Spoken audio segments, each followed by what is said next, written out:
Eu queria também compartilhar com os irmãos um livro que parte de um livro que eu li recentemente chamado Caminhos para a Liberdade Financeira, de um autor alemão chamado Bodo Schäfer. Esse autor diz algo assim muito elementar, diz o seguinte: olha, o dinheiro tem na nossa vida o valor que nós atribuímos a ele. Então tem gente que dá muito valor ao dinheiro. Tem pessoas que dão um valor mediano ao dinheiro. E tem pessoas que dão um pequeno valor ao dinheiro. Mas o autor disse o seguinte, algo muito preocupante. Ele disse o seguinte: quando a gente entra em dificuldades financeiras, no desequilíbrio financeiro, aí nós começamos a pensar excessivamente no dinheiro. É como se a gente estivesse fazendo uma tarefa doméstica e, usando o martelo, a gente martelasse o dedo polegar, por exemplo. Aí a gente teria a opção de pensar o seguinte: eu machuquei esse dedo, mas tem mais 4 dedos que eu posso continuar trabalhando. Mas, normalmente, quando isso acontece, toda a nossa atenção é direcionada para o dedo machucado. Então, é nesse sentido que nós vamos trabalhar, da gente cuidar das nossas finanças de uma forma muito responsável, tendo presente a palavra de Deus, para que a gente tenha equilíbrio financeiro. No dia de hoje, nós vamos falar sobre alguns princípios básicos, nós vamos falar sobre controle de receitas e despesas, vamos falar sobre compra por influência de outras pessoas, vamos falar também sobre o uso do cartão de crédito. Na sequência, nós vamos falar sobre endividamento e inadimplência. Aí eu quero trazer algumas notícias da imprensa que principalmente foram publicadas essa semana, algumas pesquisas que foram divulgadas, mostrando o endividamento e a inadimplência dos brasileiros de uma forma geral. Vamos falar do endividamento e inadimplência das famílias. Vamos mostrar também o endividamento e inadimplência dos jovens e um outro dado muito preocupante, que é a inadimplência dos idosos. Na sequência, nós vamos, então, falar sobre planejamento, que é a forma da gente evitar um desequilíbrio financeiro. No próximo domingo, nós vamos continuar esse assunto e nós vamos falar sobre considerações sobre os juros, os cuidados que nós devemos ter quando nós vamos fazer algumas dívidas e, naturalmente, pagando juros. Né? Porque nós temos 2 tipos de dívida. Aquela dívida onerosa que a gente paga juro e tem aquela fonte espontânea de crédito, quando a mãe da gente empresta dinheiro para a gente, que a gente não precisa nem ter prazo e nem juro para pagar. Só que isso é cada vez mais raro, então as nossas dívidas normalmente são com fontes onerosas.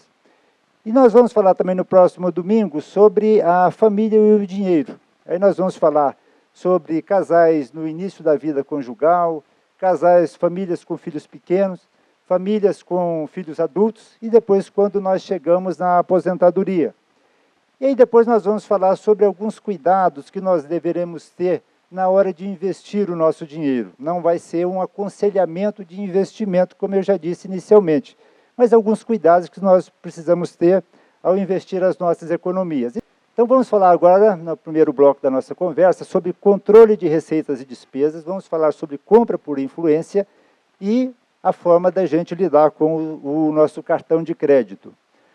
Olha, se eu arriscasse a fazer uma pergunta aqui para os irmãos, se todos conhecem bem as suas receitas e as suas despesas, eu acho que se não todos, a maioria vai dizer sim. Olha, eu sei o quanto é meu prolabore, quanto é o meu salário, quanto é a minha aposentadoria, sei quanto eu pago de condomínio, da prestação do meu imóvel, a escola dos filhos, quanto eu gasto com o supermercado e assim por diante.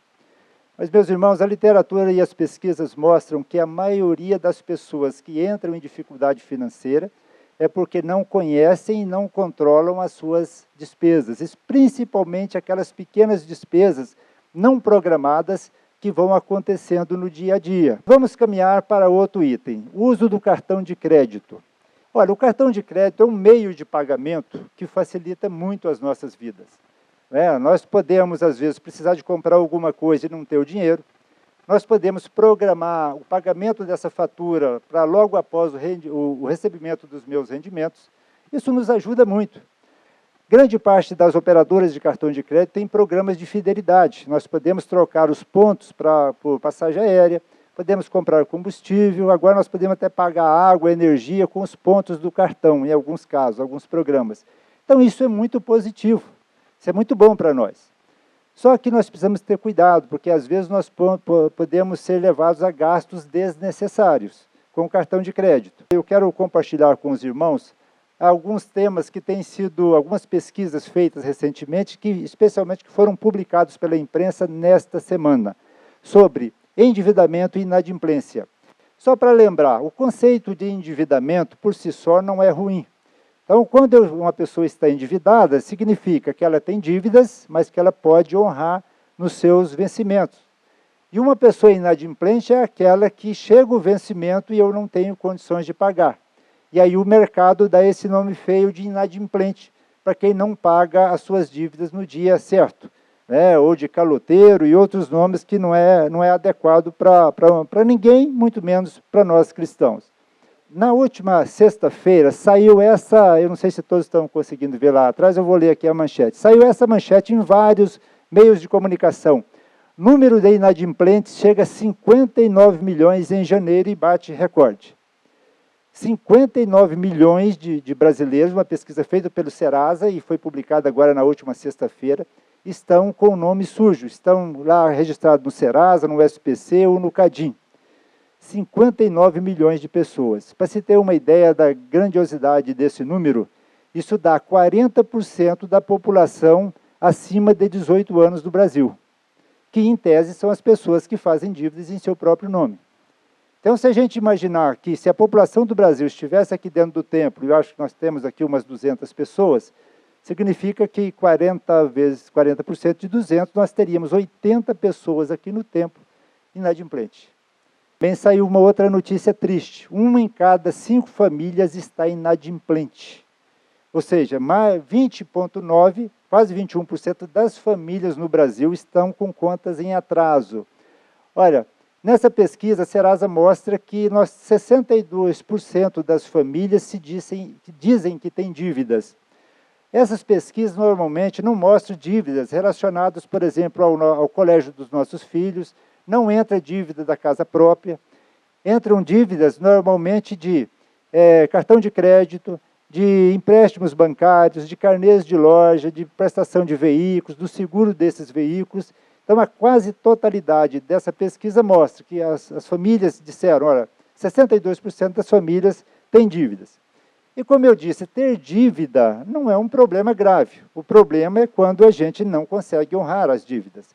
Outra notícia também muito triste. Isso saiu, essa manchete saiu na revista Época já faz algum tempo. E a manchete era falidos antes da hora. É meio intrigante essa manchete, até parece que a gente tem hora de falir. Mas a reportagem, muito criativa, ela mostrava que os nossos jovens estão literalmente falindo muito cedo. Os jovens de 18 a 24 anos estão consumindo cada vez mais, estão inadimplentes e já estão começando a vida com o nome sujo. Então isso é bastante triste. Porque o jovem, na verdade, de 18 a 24 anos, existem muitas razões para a inadimplência dos jovens.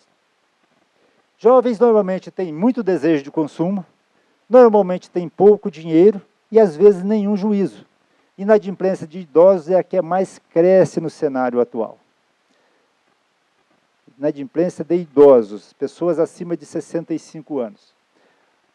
As pessoas idosas no Brasil têm sido objeto de muitas ações do comércio, porque muitos idosos hoje podem comprar coisas que não puderam comprar nas fases anteriores. Isso é muito positivo. Os nossos jovens, os nossos idosos têm viajado mais, têm comprado eletrodomésticos que quando jovens eles não puderam comprar. Isso é muito positivo. O problema é que eles estão assumindo os idosos, a inadimplência nesse segmento é a que mais cresce no país. É maior do que o jovem, maior do que os adultos. E por que isso é preocupante? Porque grande parte dos nossos idosos vivem só com a aposentadoria. Antes da gente falar especialmente sobre planejamento, eu quero mostrar alguns erros comuns que a gente tem quando a gente pensa em planejamento. O primeiro deles é a gente esperar momentos de crise para fazer um planejamento financeiro pessoal. Outro erro, pensar que planejamento financeiro é somente para quem tem muito dinheiro. Planejamento financeiro, sim, é para quem tem muito dinheiro, como o nosso irmão Apolônio, que tem muito dinheiro.